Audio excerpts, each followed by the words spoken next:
Hello and good day to everyone that is really tuning in here at the Sphere Rocket Podcast Network.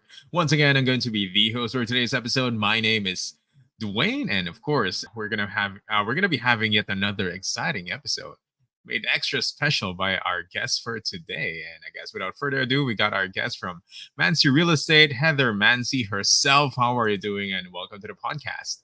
Hi, really great. How are you today?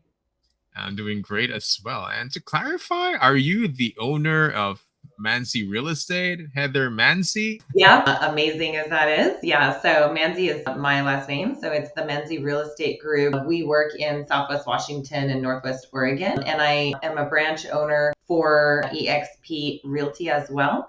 So we're located in downtown Vancouver, but I am a managing broker in Washington and a principal broker in Oregon. So it's just the highest license level in each state.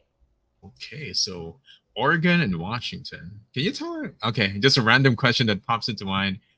Washington is quite one of the more popular state in the United States, I would say. So what do you think is something hidden, like a hidden gem kind of thing that people didn't really know about Washington, like a place or anything it's famous Yeah, for? there's actually a couple things. So it's interesting because we're on the West Coast, so we're just above, Oregon and California, and then we have a gorgeous Pacific coastline that many people don't think about, and then we're located right below Canada. So we have, we often get confused with Washington, D.C., which is completely across the nation from us. And then we also have where my office is located is in a city called Vancouver, Washington. And because we are just below that part of Canada, which is the District of Columbia, they have a Vancouver as well. And it's more widely known because Vancouver is sort of, I guess, the capital city of the District of Columbia in Canada. So we often, when I say I'm from Vancouver, Washington, people will automatically think Vancouver, Canada for some reason. So those are two things. But yeah, the two states are separated by one of the largest rivers in the United States, and that is the Columbia River. And the Columbia River is gorgeous. I was literally just sailing in a sailboat on the river just 2 weeks ago with a good friend who also owns a real estate brokerage here, another EXP location. But yeah, it's a sizable river. It's amazing, and it separates us from Oregon. So for example, there's an old, centuries old bridge right behind me, behind my office, that literally separates Vancouver, Washington from Portland, Oregon by just 5 minutes drive. So yeah. And then both cities are very dynamic. Portland, Oregon, very artistic, big culture capital. So there's like foodie culture and lots of different nationalities represented. So lots of different types of foods you can have. Very international, a multinational city in that way. And then they have these really neat older neighborhoods that have old Victorian houses. I always call it like kind of a smaller San Francisco. And then it has a big river, not the Columbia, but a different one running through the city. And that has multiple bridges, I think maybe 7 different bridges and beautiful hills. So the whole thing is very picturesque. And then Vancouver, Washington is just a thriving metropolis. I can't remember the exact number. I think we're, maybe around 500,000 residents or something. I'm going to have to get the number because it's changed since I thought about it. And then we have a bunch of smaller towns all around us in the foothills, and within an hour's drive, hour and a half, you can go skiing year round on volcanic mountains. You can go into caves in those volcanic mountains, and you can actually go to the coast and go, looking at the beautiful Pacific coast and go hiking and, I wouldn't say swimming because it's kind of cold where we are, but you have lots of availability of really neat things. And then our change of the leaves every fall, which is literally just starting right now, is so stunning that people are known to fly into our area from different parts of the US just to see the changing of the leaves in our forest. And then last thing, Washington State, where my office is located, is considered the evergreen state. And for good reason, we have evergreen forests all throughout the mountain ranges, everywhere you look, fir trees and all those kinds of things. We even have a forestry museum, which is really neat. And they do sustainable forestry, meaning that whatever trees they plant or that they cut down, they actually replant and re-harvest every 20 or 30 years or so. So even when all the leaves are down, we still have tons of greenery all around us. So it really is a very, very green state. Okay, I'm sold. How do I move in there? It's really cool that it's more closer to nature in a way because Yeah, yeah, first I was confused like Vancouver, Washington. yeah. That's like two different places in my mind. But it's cool that you have rivers, you have mountains, or you have forests as well. So you pretty much completed the And see number all. one, yeah, we have a river here called the Lewis River, very close to where I live in just north of Vancouver, Washington. And it is known as the top salmon fishing destination in the lower 48 US states. So you kind of have to go to Alaska to have better salmon fishing, salmon and steelhead fishing than we do right here, half an hour from where I am and really 10 minutes from my house. So it is, and I've caught fish and it's, quite extraordinary. So it's a beautiful place to live. I still have a great passion for it because I moved here 14 years ago on purpose. We got to choose at that point from 5 different kind of countries and locations when we were going to choose. And this is where we decided to come. And we're so glad because it really is, it rains a lot here, but it is so gorgeous in every month of the year with the fresh air and water and nature that we have. It is absolutely stunning every single month of the year. Yeah, and I'm kind of curious now. So you have choice to move into different states. So what was the thing that caught your eye in Yeah, we got Washington? to, yeah. So my husband works for a multinational corporation out of Belgium, which is where he's from. And he got to choose at one point from Houston, where we were currently living and had lived for about a decade, with Thailand, which was one of our options, Belgium, to go and live in Belgium, and we had already done that for about a year, and then to choose from a couple different U.S. areas and states. And we had to come here for a project for a few weeks, and he actually stayed a few months in '08, and really that's all it took. I had previously lived in Northern California. I spent about a decade in Sacramento in the advertising industry, which was my last industry before real estate. And just driving around the area, I said, that's it, because I'd always loved the Pacific Ocean.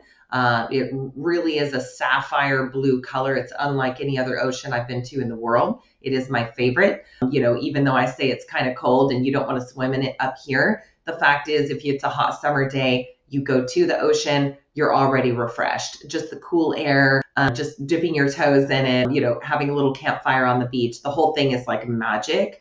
And so I think I just love that kind of crisp environment.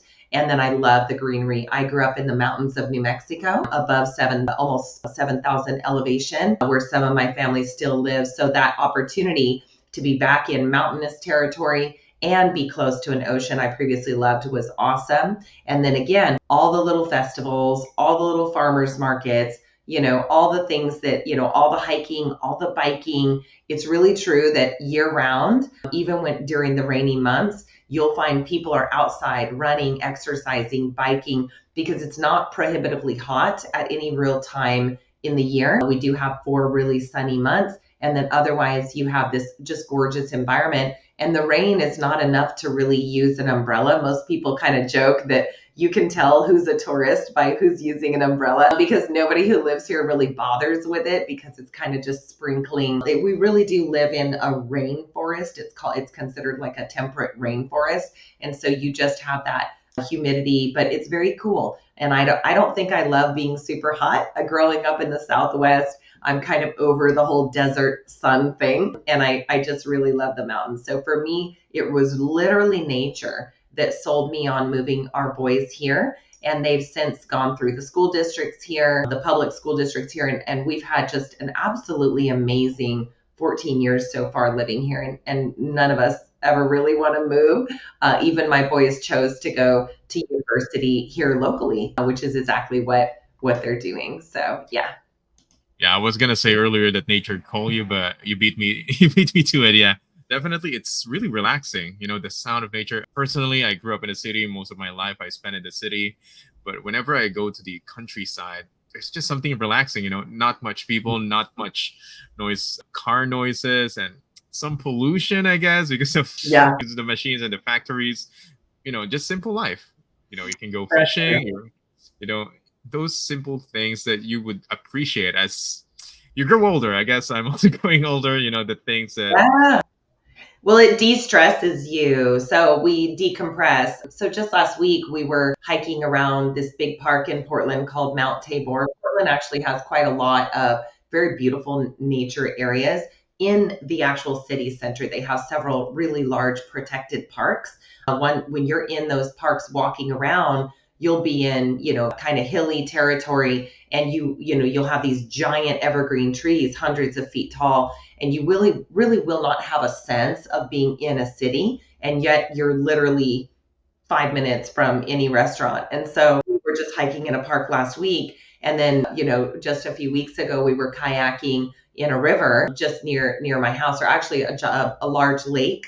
There's a lot of natural freshwater lakes here, which is what some people don't also realize about our state, is that you have natural lakes, natural mountains, actual glaciers. And then, yes, in the wintertime, we get to go skiing without having to fly anywhere. We can literally drive an hour and a half south or almost 2 hours north. And in both cases, we're in multiple mountains that you can go skiing. So it really is kind of like an outdoor playland. And I really do think a lot of people move here for those reasons. Also, Washington State has a cool distinction of not having any state income tax. So like retirees love to come and move here because we don't, they won't be charged a state income tax on their retirement disbursements. And then Oregon has an interesting distinction of having no sales tax on things you buy. So, Washingtonians will go over the river and buy a flat screen TV or whatever, to try to avoid maybe taxation on things that they purchase. So it's kind of the best of both worlds. And then, like I said, we have a lot of that natural beauty combines, I think, very easily with wineries and breweries and food and all the different cultures that are here. So yeah, I was just eating Cuban food, last week, and I was literally at a German restaurant the week before that. My family, because we travel a lot, we love that multinational thing of being able to experience all these different cultures and cuisines so close by, which is great. it's good to have different cuisines, especially if someone's moving in from another country or maybe some other state. They're longing for the taste of home, I would say. So it's gonna make adapting to the new place easier. Yeah. And I would also like to ask you, Heather, how did you get into real estate? Because you've mentioned that you were in a different industry and you move into real estate. Is it because when you move locations, or is it your own choice? Yeah, so I've been in sales for commission only sales for about 40 years. I know I'm kind of dating myself here. And I've sold all kinds of things. And then in my 20s, in my kind of longest career, I spent a number of years in the advertising world. So I was an account executive for CBS and Infinity Broadcasting in Northern California, and I got to help create and design advertising campaigns, looking at what the statistics of a campaign would need to be effective, deciding what traffic channels it would be on and what times a day and that kind of thing, creating budgets for companies large and small, both on this coast and even nationwide. I had clients from mom and pop shops to Gallo wines for the entire West Coast and things like that. And so what was really fun about that occupation was the creativity of it. And I really did enjoy that, and just being an outside salesperson. So outside meaning that I had a desk and I had an office, but I wasn't required to be there for regular, periods of time. And so just interfacing with the public at that high level and being an advisor was something that really was attractive to me. I went on to get an international business degree, and then I kind of had the world, open to me as to what I could decide to do. And I stopped for a few years to have my voice. But by the time that I did decide to re-enter the workforce fully, I had already been advising people on interior design. I even redesigned commercial interior spaces in Las Vegas and other places like that. I had private clients that would ask me to, turn their store into, a women's clothing boutique and things like that. And I would do that, inside of a week and fly into town and draw the concept and help them come up with a name and advertising and all of it. So all of this Is was it really, freelancer, just to clarify, or what was that? is it freelancer? You're doing it as a freelancer? Exactly, Oh, freelance. Yep, I did all that freelance. And I also began to entered the housing space actually in '07 and '08 as an investor. So our family started picking up rental houses. I was never a flipper. I was like a long-term holder of property.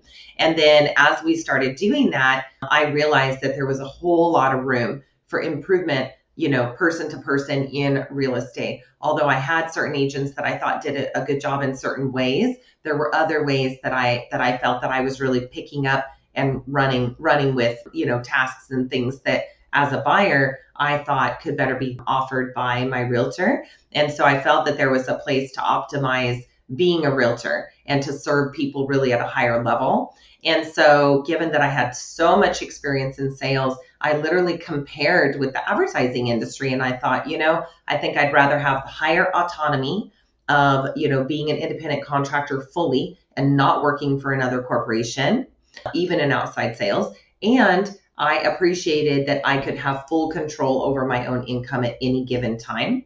And that's why I decided to enter into the real estate space.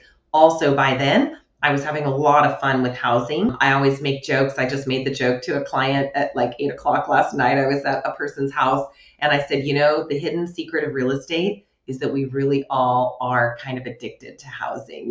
We love to see the insides of them. We love to check them out. We love to go to them. And so, large and small, we love to see people transform them. We love to be part of that process sometimes. And I personally love to be part of people's dreams, watching whatever it is come to fruition. So all of that hits on so many things. And then I, again, have an affinity for interior design, which I love. But honestly, the income potential for interior design and the mass market of who you could have as a client for interior design is nowhere near as large as who needs housing. Who needs housing is a giant market. And with my history in sales, I always understood I could sell any product as long as I liked the product, believed in it, and there was a mass market need for it. And if the income was reasonable to accommodate my own dreams, my travel, my family, raising my boys in a good home. So those things all came together with real estate. Wow. So it's like destiny for you to come across all of those experiences, starting off from advertising, media, and then you got involved in real estate, in interior design. So it kind of combined into this one big, real estate thing. And, in real estate, I always hear this from a lot of realtors and advice, it's not the best real estate agent that wins, but it's the best marketer that wins, because that's the important part to get you out there, like the word out there about you. And speaking of, getting the word out there, are you doing everything by yourself, or do you work with a team under your business?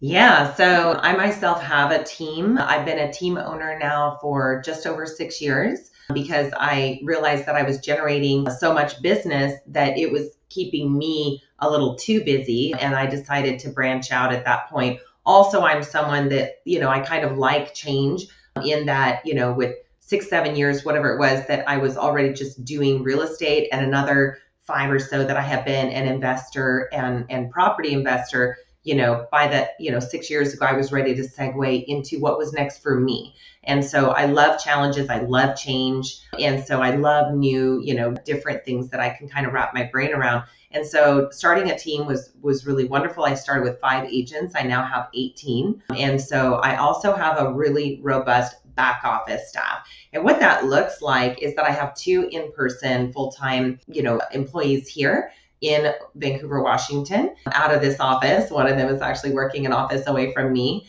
And so I have one, Samantha, that's in my operations. She handles the day-to-day operations that we deal with. And then I have a fully licensed transaction manager, G, and he used to be on my sales staff and got promoted into that transaction management position. But really importantly, we've also added 3 VAs from Sphere Rocket this year. It's funny because I was sort of a slow adopter of that when I think about it in terms of other team owners that I know or other brokerage owners that I know, because I'm now an owner of an EXP branch brokerage here in Vancouver. And I was a little bit slower to embrace it. And when I did, I actually interviewed 4 companies. I did Zoom interviews with 4 different companies. By far, Sphere Rocket allowed me 2 things I love, right? The most autonomy. And then when it comes to money, it was made the most sense in terms of overall cost. So I felt that they were the most beneficial in both ways. And so my back office, like you said, marketing is so important. And I come from that world. I tell every seller, it's my job to market your home before I start coming to you for price drops. I'm not going to be the first person asking for that. I'm going to instead look internally at what we can do to better market that home. Am I getting it enough exposure? And for that, I literally go straight to my left brain and I go, okay, I need statistics. I need analysis.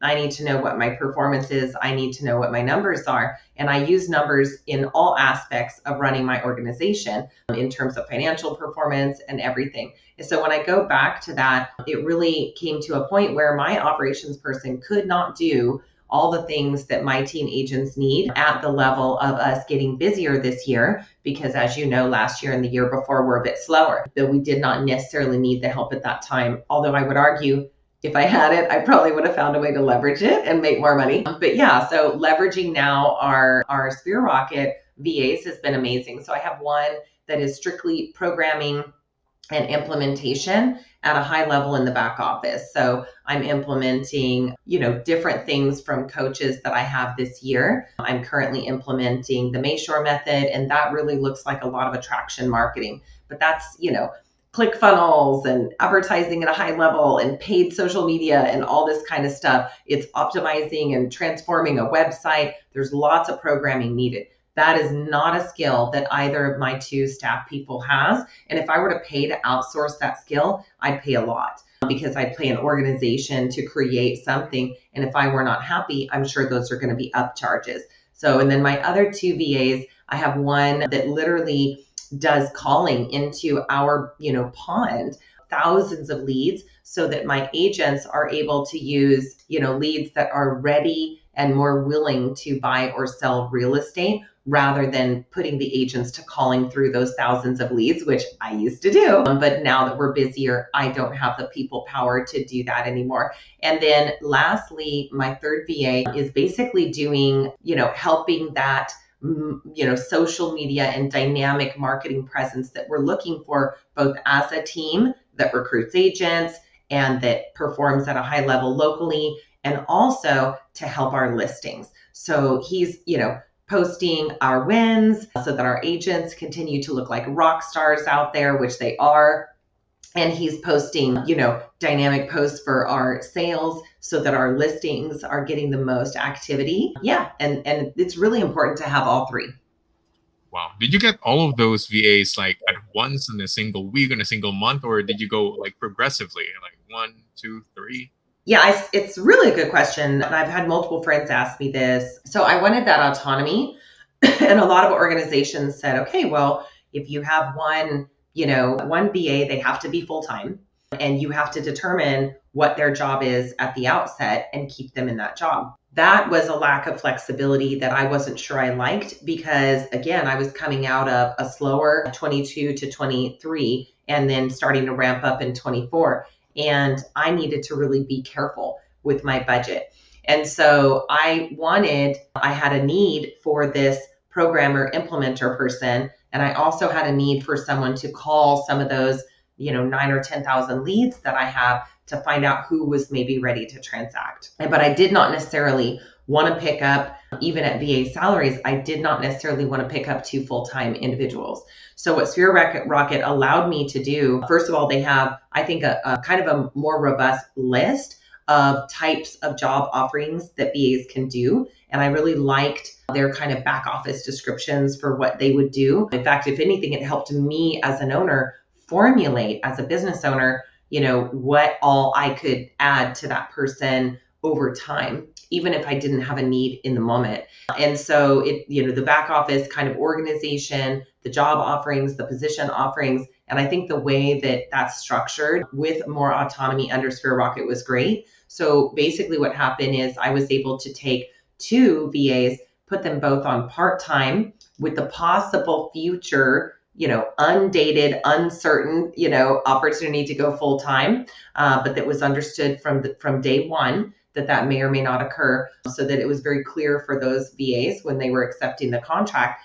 But it gave me the opportunity to fill 2 functions for 1 salary right out of the gate, which was really beneficial for me. And I ran it that way for about 4 months. And that has been so fruitful that now, and again, as we're getting busier and busier, and now with the recent rate cuts, even busier still, I was able to then reallocate actually the first person I had.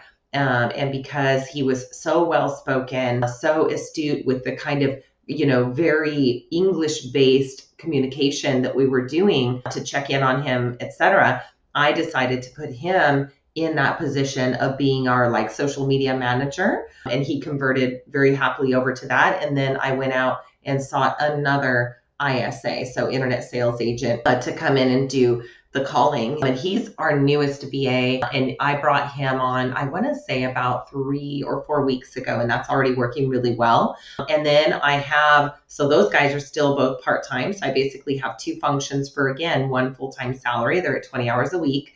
And they do what I need them to do during that period of time. And then I can still stretch that up if I need to over time, or even change it back if I ever need to, which from a budget perspective is so important, because real estate can do this with income over the year. And then also I was able to take our, higher level programmer on the back end and move him to full time as we are ramping up more and more of these critical systems and about to do a big change. So we're about to change, from like one back office system to another. That nearly killed my ops manager last year. Now I've got a guy who literally can do that without having to cause that disruption in the day-to-day function that I need my ops person who is local to do.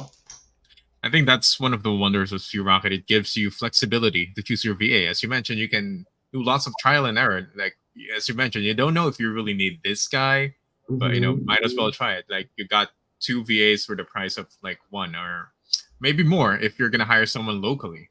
And so once you got the trial and error, and you're able to make them grow, utilize them to do more complicated tasks, which will definitely help the business grow at the cost of not that much of a cost compared to like hiring someone locally. And it's amazing how we're able to handle that and manage that. And now you just have your new VA that's in charge of social media. Did I get that correctly? Yeah, it's focused on social media. Exactly, yeah. Which, with a robust team, so not all of my 18 agents are full time. Some of them are remote. So I have certain levels of agents, and I have team leads and things like that, because it's not just me that can effectively keep all the plates in the air for that many agents. Obviously, anything legal, et cetera, that they're all coming to me, but they have lots of little questions. And so I have team leads that do sort of traffic directing. But basically, my in-person ops manager is now, about 30% of her job is managing and interfacing with our 3 VAs, so that at any given time, she's able to answer questions they have. She's able to, edit or check their final work on something as they're, maybe doing a new campaign that they haven't done before, or we need to check it for legality before we do a mailer or whatever that looks like. But so, just having someone to kind of wrangle those guys and keep them productive, because that's always something. I have an operations meeting once a week with my transaction manager and my ops person. And something I'm always looking for is, are we providing enough work and enough direction to our 3 VAs? Because otherwise I'm paying for nothing. I need to make sure, and these guys will find tasks. They're all pretty, they're great hires, to be honest. They're all very proactive. So they're going to look for tasks to do that they think will work, or they might ask us if they get a slow moment in their shift. But really, we're just making sure we're optimizing what they're doing. So we make sure that, every week, okay, what are we giving them? What long-term project do we have? What, we're using Google Docs to create task lists in order of what's important. And then if they have spare time, what things they might work on. And there is management around that. So it's really funny, because 5 months ago, I was not as good as, of a VA boss as I am now. So it's like, but I think that's true with any employee, or even in fact, any new agent, or in any new sign vendor, whatever I use. I'm going to learn that person better over time, and they're going to learn more about our organization, and then we're going to find a way to optimize. But I was very impressed just kind of right out of the gate how well they did. Yeah, I don't think I could have made any better hire locally for those positions. And we had a lot of people to choose from. I think they gave us 10 interviewees or something like that for each one of the positions. And I loved that process. I thought it was very smart. They got to be in Zoom rooms and wait. And, while we chose, who we might like to speak with again. And in fact, we did role playing with the ISAs. And I actually brought one of my team leads in and had them do some role playing with them so that I could listen in as well. So it was really just an interactive process that I thought was really useful. And then Sphere Rocket's been so good about checking in on us. So they do, I can't remember when, but it's like periodic, touching base with our VA separate. And then they also do a Zoom with me and my ops person to see how it's all going. So they're really focused on trying to make sure that we know what we're doing, how to have a working relationship, and that we're happy. Yeah, Sphere Rocket really focuses on retaining the VAs and also the clients. We don't only train the VAs, we also train the clients themselves, because a lot of these clients are having their very first VAs. Mm-hmm. And sure, it's also an employee similar to a local employee, but still the distance, communication would be a lot different. So that's the thing that Sphere Rocket excels on. We help both sides, and it's not like, okay, you got your VA, just pay us off. That's the thing. We actually, as you mentioned, we monitor how well the things goes. If maybe asking you, maybe you need a different VA if it's not going so good, or of course that probably is the last option. We would also do some coaching for the VAs themselves if there's some room for improvement. So yeah, those are some of the services that the Sphere Rocket provides, other than of course just providing you with the perfect VA for your work. And my last question for you, Heather, in regards to the VA part of things. So at which point did you saw the difference and you were like, okay, you know what? I'm going to hire another one. So when did you come to that point? Yeah, that's a really good question. Honestly, it's just when I realized that, we were getting busier and things were kind of falling by the wayside, and that will happen. And it's when I realized that I needed to optimize by having another person. And that's when, we added one more. But it didn't take long at all for the first two that I hired for me to realize, for me to give them a structured set of tasks. I mean, I really did have quite a lot in mind already of what needed to be done. And if anything, especially from the programmer side, they've just been kind of racing to keep up with what I needed to have done. So I really probably waited longer, almost maybe a year longer than I should have, to add them. And if I were to outsource a lot of what I'm doing, like through Fiverr or whatever, like, even video retouching, splitting up videos, all that kind of stuff, because my programmer and my social media person who was originally ISA, they can both do that, the programmer to a higher level. And so if I were to outsource as much as I'm doing with that for a big team with as much social media presence as we need to have, and we need to constantly increase that, it would be, enormous. So it just gives me literally this in-house thing. Everything I do has to either make money or save money. And then when did I decide that I really needed that third person? Again, it just came to, as we got busier again, I started noticing actually my transaction manager was starting to fall behind in just everything that was needed for the deals that we're being a part of. And we do have some newer as well as some more experienced agents. And so he really needs to assist them more. And so, I can't replace his contract knowledge or mine, but I could replace having a person split documents and file them. So that's actually one of the other jobs that I put on my, my social media person. So he really got reallocated into like 5 to 10 different tasks that he previously, was not doing as an ISA, and has just been amazing. So training him only took less than a week to go, okay, here's your new tasks. And while it's hard to train a new person in that moment when you're busy, it just takes extra diligence with your schedule and your time. But once you do, the results, what it relieves is enormous. And so, yeah, my transaction manager is now able to do much more hand holding of the agents deal by deal, so that the customer gets the end result, right? So one of my big mottos is service with excellence. And that has been said about me for a long time as a realtor. It just became natural that I would use it as a tagline. And now we work to everything we do as, both inside the team, to the agents, to each other, and then of course to the outside world and even to our vendors. We want service with excellence. So doing all this allowed my transaction manager to get out there and my ops person and better support the agents in their day-to-day work, which is interfacing with the public. And if we can interface with the public at a really high level and give service with excellence, we're always going to keep having more referral business and all of that. So it really is an exponential income difference when you think about how all these things work together synergistically to create an environment where we can have and serve more business and more families. Yeah, definitely. And, I agree with what you've said. And of course, with your decision, you can get a freelancer over Fiverr or Upwork. But if you're really looking to grow your business, it's better to have someone in-house, because let's say you're looking for a video editor.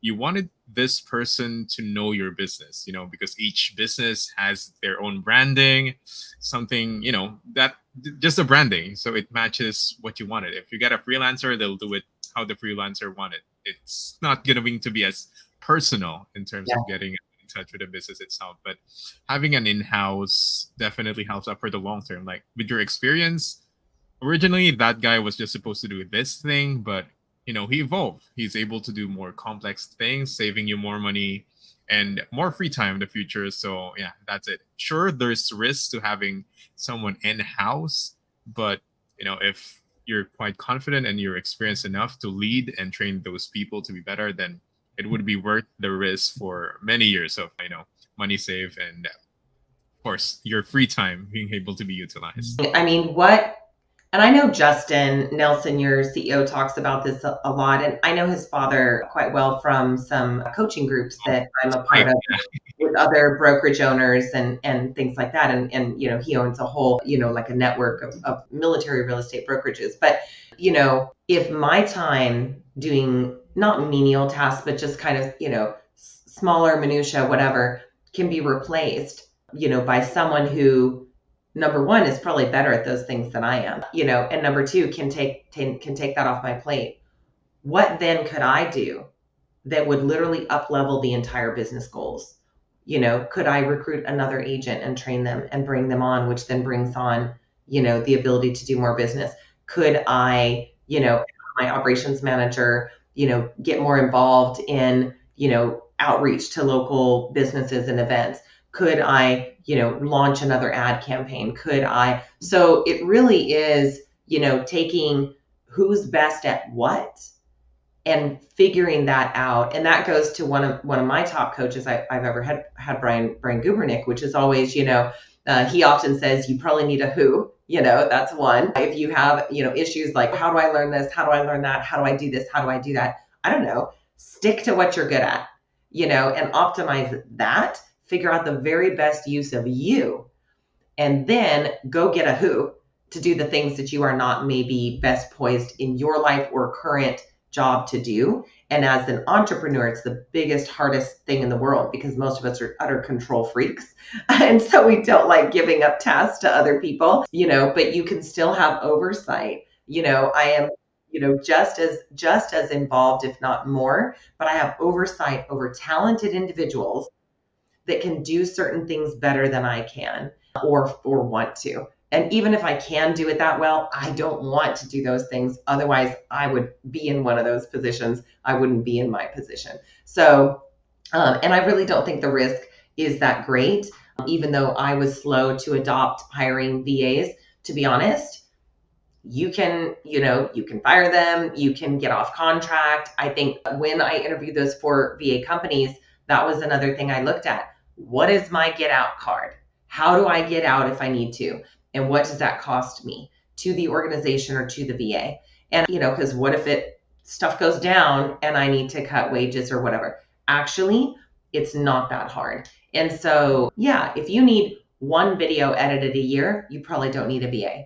But if if you have multiple tasks that you probably need some help with, and you notice that you're paying off-site transaction coordinators $500 a file, I can tell you with the amount of volume that we do, $500 a file would be horrendous. I'd be paying them $100,000 a year. So, instead I can pay a VA $4 to $8 an hour, and a reasonable fee to Sphere Rocket, and then I can go and work that around what I need and position people, even part-time people, in the way that I need. Yeah, and there's a ton of flexibility. At one point, I told the ISA, I think you're going to have better luck calling our leads maybe in the evening and on weekends. Well, guess what's awesome for him? The evening, because it's his day. So it's perfect. So being able to modify that kind of thing, I think, is also great. We've had a great experience so far. And I do, Justin, I actually got him on a call myself. I asked for a personal call so that we could go through the laws of employment in each country and just ask a few important questions like that. He literally jumped on a call himself. It was great. I was able to pick his brains about a lot of stuff, asked him about up-leveling my business. What a brilliant human.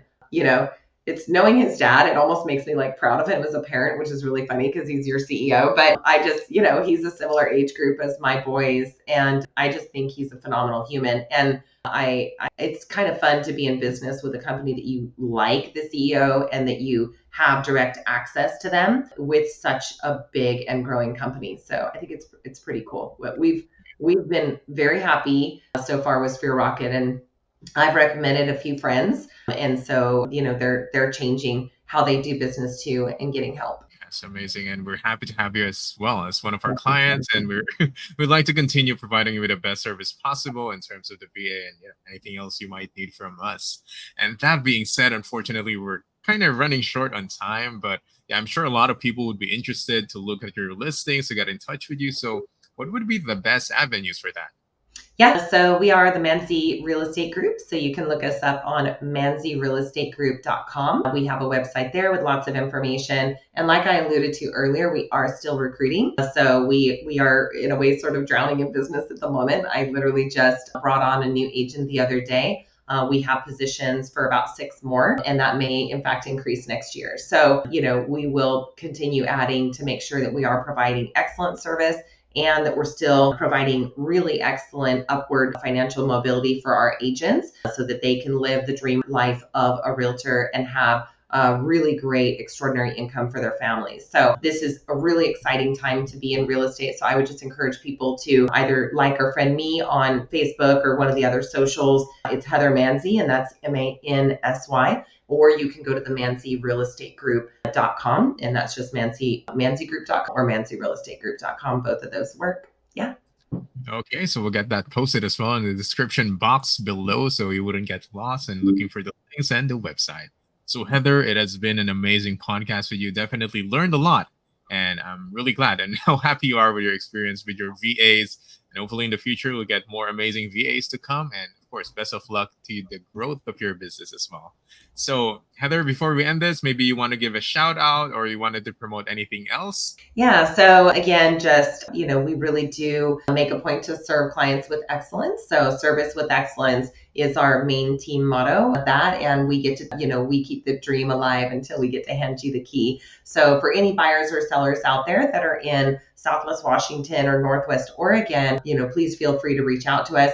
You can actually reach me directly at 360-953-3453. You can also reach out to us through the Mansy Real Estate Group, and that is mansyrealestategroup.com or themansygroup.com. And you can get help with that next thing for you. So, we love to do free evaluations with people and help them just learn a little bit about their goals and give them any ideas that we have to help them.